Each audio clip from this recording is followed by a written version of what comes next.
जय हिंद दोस्तों, स्वागत है आप सभी का आपके अपने चैनल सिलेक्शन मेंटर पे। आज ये करंट अफेयर्स की आपकी 7वीं या 8वीं क्लास होगी। आइए हम लोग आगे आज का करंट अफेयर्स देखते हैं। पहला प्रश्न है आप सभी के लिए कि फ्रांस के सर्वोच्च नागरिक सम्मान Chevalier de la Legion the Honour से किसे सम्मानित किया जाएगा। ए ऑप्शन है नरेंद्र मोदी, बी ऑप्शन है शिंजो आबे, सी ऑप्शन है प्रभा अन्य और डी ऑप्शन है आपका शशि थरूर। तो जो नरेंद्र मोदी जी हैं इनको अभी कौन सा सम्मान दिया गया है? लता मंगेशकर पुरस्कार। ठीक है, कौन सा? लता मंगेशकर पुरस्कार। ठीक है। शिंजो आबे को कौन सा अवार्ड दिया गया है? तो शिंजो आबे को दिया गया है नेताजी पुरस्कार। नेताजी पुरस्कार। ठीक है। और जो प्रभा अन्य है इनको क्या मिला है? तो प्रभा अन्य को पद्म विभूषण मिला है। पद्म विभूषण मिला है। और जो शशि थरूर जी हैं इनको फ्रांस के सर्वोच्च नागरिक सम्मान से अभी सम्मानित किया जाएगा। ठीक है, तो इसका कौन सा आंसर सही हो जाएगा? डी ऑप्शन सही हो जाएगा, शशि थरूर। अगला प्रश्न है आप सभी के लिए कि ऑयल इंडिया लिमिटेड के चेयरमैन कौन बने हैं। ए ऑप्शन है रंजीत रथ, बी ऑप्शन है देवाशीष पांडा, सी ऑप्शन है माधवीपुरी बिच और डी ऑप्शन है विनीत जोशी। तो ऑयल इंडिया लिमिटेड के चेयरमैन जो हैं वो आपके रंजीत रथ बने हैं। ए ऑप्शन सही हो जाएगा, रंजीत रथ जो हैं वो ऑयल इंडिया लिमिटेड के चेयरमैन बने हैं। जो देवाशीष पांडा हैं ये क्या हैं? ये भारतीय बीमा नियामक, भारतीय बीमा नियामक एवं विकास प्राधिकरण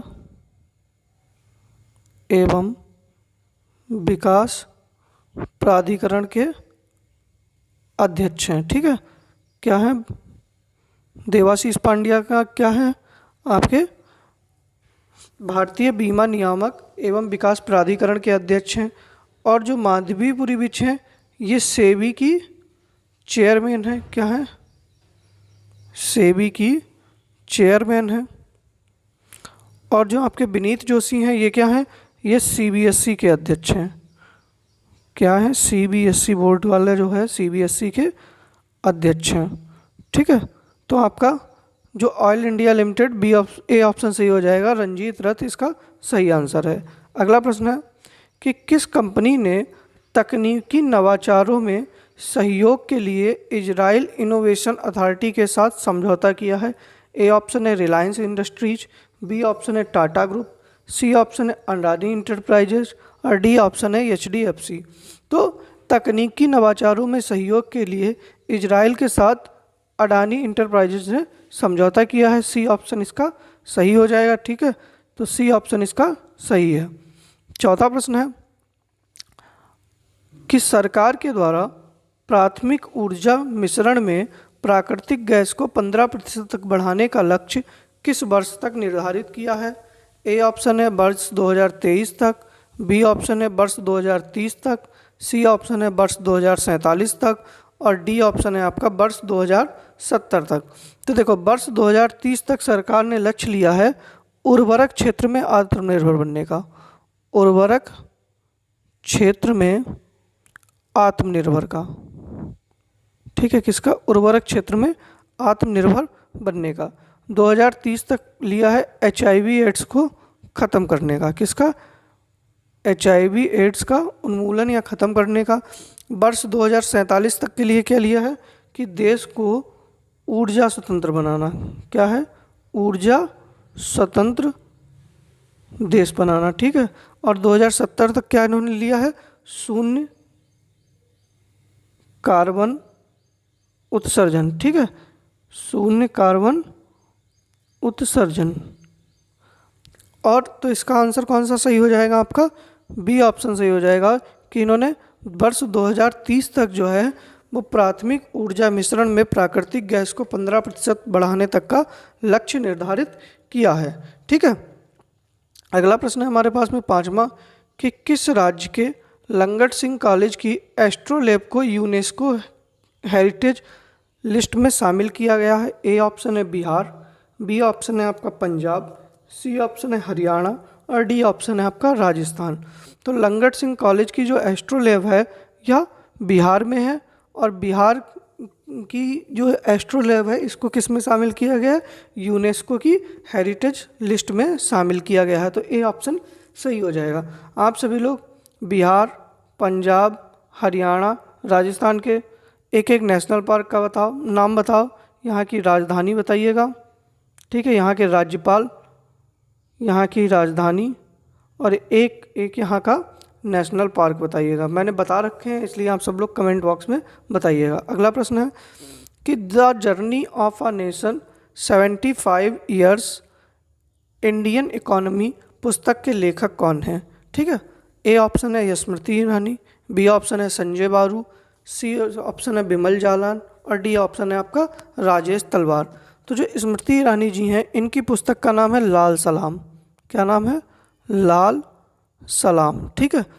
और जो संजय बारू हैं इन्होंने ये पुस्तक लिखी है the journey of a nation 75 years of Indian economy. और जो आपके बिमल जालान हैं इन्होंने पुस्तक लिखी है द इंडिया स्टोरी। कौन सी?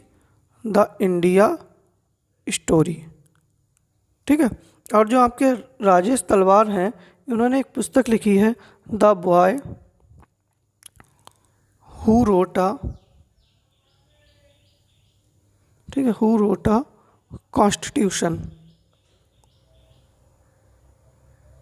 हु रोट अ कॉन्स्टिट्यूशन, ठीक है। तो स्मृति ईरानी ने कौन सी पुस्तक लिखी है? लाल सलाम। संजय बारू ने the journey of a nation 75 years of Indian economy, Bimal Jalan ने द इंडिया स्टोरी और राजेश तलवार ने the boy who wrote a constitution, ठीक है। अगला प्रश्न है इसका कि अटलांटिक महासागर में भारत और किस देश की नौसेना ने युद्धाभ्यास किया है? ठीक है, तो भारत और फ्रांस की सेना ने क्या किया है? वहाँ पर युद्धाभ्यास किया है। और भारत की तरफ से किसने भाग लिया? आईएनएस तरकस ने भाग लिया। किसने? आईएनएस तरकस ने भाग लिया, ठीक है। आप लोग जल्दी से कमेंट बॉक्स में बताइएगा अमेरिका के साथ हमारा कौन सा एक्सरसाइज होता है? चीन के साथ में कौन सा होता है? हैंड इन हैंड होता है, हैंड इन हैंड होता है। जापान के साथ में धर्म गार्जियन होता है, धर्म गार्जियन होता है, ठीक है। तो जल्दी से बताइएगा कि अमेरिका के साथ में कौन सा होता है, कमेंट बॉक्स में आंसर करिएगा, ठीक है। अगला प्रश्न है आप लोगों के लिए कि प्रधानमंत्री कार्यालय में निदेशक के रूप में किसे नियुक्त किया गया है? ए ऑप्शन है पीसी मोदी, बी ऑप्शन है विनय कुमार, सी ऑप्शन है रोहित यादव और डी ऑप्शन है श्वेता सिंह। तो जो आपके प्रधानमंत्री कार्यालय में पीएमओ में निदेशक के रूप में डी ऑप्शन सही हो जाएगा, श्वेता सिंह को नियुक्त किया गया है, ठीक है। अगला प्रश्न है आप सभी के लिए कि चौथे ओएनजीसी पैरा ओलंपिक खेलों का उद्घाटन कहाँ किया गया? ए ऑप्शन है चेन्नई, बी ऑप्शन है नई दिल्ली, सी ऑप्शन है बेंगलुरु, डी ऑप्शन है देहरादून। तो चेन्नई में अभी क्या हुआ था? 44वें शतरंज ओलंपियाड हुआ है, शतरंज ओलंपियाड का आयोजन किया गया था, ठीक है। कहाँ पर? चेन्नई में। और इसमें कौन सा देश जीता था? तो आपका उज्बेकिस्तान जो था उसने स्वर्ण पदक जीता था। और चौथे ओएनजीसी पैरा ओलंपिक खेलों का उद्घाटन कहाँ हुआ? नई दिल्ली में हुआ है। और इसका उद्घाटन किसने किया है? हरदीप सिंह पुरी ने। हरदीप सिंह पुरी ने क्या किया है? इसका उद्घाटन किया है, ठीक है। तो कौन सा आंसर आपका सही हो जाएगा? बी ऑप्शन सही हो जाएगा, नई दिल्ली। आज का अंतिम प्रश्न है 10वां कि उपराष्ट्रपति के द्वारा किस राज्य की पुलिस को प्रेसिडेंट कलर से सम्मानित किया गया है? ठीक है, तो ए ऑप्शन है तमिलनाडु, बी ऑप्शन है हिमाचल प्रदेश, सी ऑप्शन है उत्तराखंड और डी ऑप्शन है कर्नाटक। तो सबसे पहले तो आप चारों राज्यों की राजधानी बताइएगा और चारों राज्यों के राज्यपाल और मुख्यमंत्री का नाम बताइएगा। तो उपराष्ट्रपति के द्वारा तमिलनाडु पुलिस को, ए ऑप्शन सही हो जाएगा, जो तमिलनाडु की पुलिस है इसको प्रेसिडेंट कलर से सम्मानित किया गया है, ठीक है। आज के हमारे ये 10 क्वेश्चन थे करंट अफेयर्स के। आगे हम लोग आज कुछ इम्पॉर्टेंट बुक्स जो हैं उनको देखते हैं। तो जैसे कुछ इम्पॉर्टेंट बुक्स में लेकर आया हूँ, ऐसे ही स्टैटिक जी के आप लोगों का धीरे धीरे कवर होता रहेगा। तो पहला प्रश्न है कि एक इम्पॉर्टेंट बुक है कि उड़ान एक मजदूर बच्चे की, ठीक है, उड़ान एक मजदूर बच्चे की, यह पुस्तक किसने लिखी है? तो यह पुस्तक लिखी है मिथिलेश तिवारी ने। किसने? मिथिलेश तिवारी। ठीक है, क्या आंसर सही हो जाएगा? मिथिलेश तिवारी के द्वारा लिखी गई है। ठीक है, अगला प्रश्न है आपके लिए कि आ हिस्ट्री ऑफ श्रीनिकेतन रविंद्रनाथ टैगोर। ठीक है, आ हिस्ट्री ऑफ श्रीनिकेतन रविंद्रनाथ टैगोर, यह किसकी पुस्तक है? तो यह उमा दास गुप्ता की है। किसकी? उमा दास गुप्ता। ठीक है, फिर अगला प्रश्न है कि आ नेशन टू प्रोटेक्ट, क्या है? एक नई पुस्तक है आ नेशन टू प्रोटेक्ट, तो ये किसकी है? प्रियम गांधी मोदी। ठीक है, किसकी है? प्रियम गांधी मोदी। ठीक है, अगली पुस्तक है आप लोगों के लिए how to prevent next pandemic. ये सारी बुक्स इंपॉर्टेंट हैं, इसलिए आप लोग नोट करते रहिएगा कि how to prevent the next pandemic. तो यह पुस्तक जो थी वो बिल गेट्स ने लिखी थी। किसने? Bill Gates. ठीक है, फिर अटल बिहारी वाजपेयी पुस्तक जो है वो किसने लिखी है? सागरिका। इसके लेखक कौन है? सागरिका घोष हैं। और अगला प्रश्न है आप लोगों के लिए कि गोल्डन बॉय नीरज चोपड़ा, यह पुस्तक किसकी है? तो जो the golden boy Neeraj Chopra, यह नवदीप सिंह गिल की है।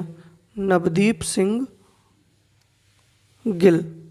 ठीक है, किसकी है? नवदीप सिंह गिल। और सातवीं पुस्तक है कि इंडिया दैट इज भारत, ये किसकी पुस्तक है? तो ये है आपके जे साईं दीपक। जे साईं और दीपक। ठीक है, और जो फियरलेस गवर्नेंस पुस्तक है, इसके लेखक कौन है? तो इसकी लेखक है किरण बेदी। कौन है? किरण बेदी हैं। ठीक है, और अगला प्रश्न है हमारे लिए कि a little book of India celebrating 75 years of independence day. ठीक है, इंडिपेंडेंस, तो a little book of India या किसकी है? रस्किन बॉन्ड की है। रस्किन बॉन्ड की है। ठीक है, और अगली पुस्तक है कि the 100 trillion dream, the 10 trillion dollar dream, यह किसकी पुस्तक है? तो यह सुभाष गर्ग की है। किसकी है? सुभाष गर्ग की है। ठीक है, तो ये सारी पुस्तकें नोट कर लीजिएगा। आगे हम लोग ऐसे ही सारी पुस्तकें, सारे इम्पॉर्टेंट डेज ऐसे ही आप सभी को कवर कराते रहेंगे। उम्मीद करते हैं कि आप सभी को ये क्लास पसंद आ रही होगी। बाकी शाम को 7 बजे आपकी जीएस की प्रैक्टिस होती है, आप सभी उसमें जुड़िएगा। और रात के 9 बजे जो है वो आपकी हिंदी की भी प्रैक्टिस होती है, तो आप सभी लोग उसमें भी जुड़कर अपनी तैयारियों को परख सकते हैं कि आप लोग कितना सही कर रहे हैं। उम्मीद कर रहे हैं कि आप सभी को क्लास पसंद आ रही होगी। अगर वीडियो पसंद आ रही है तो वीडियो को लाइक करें, शेयर करें, सब्सक्राइब करें। धन्यवाद।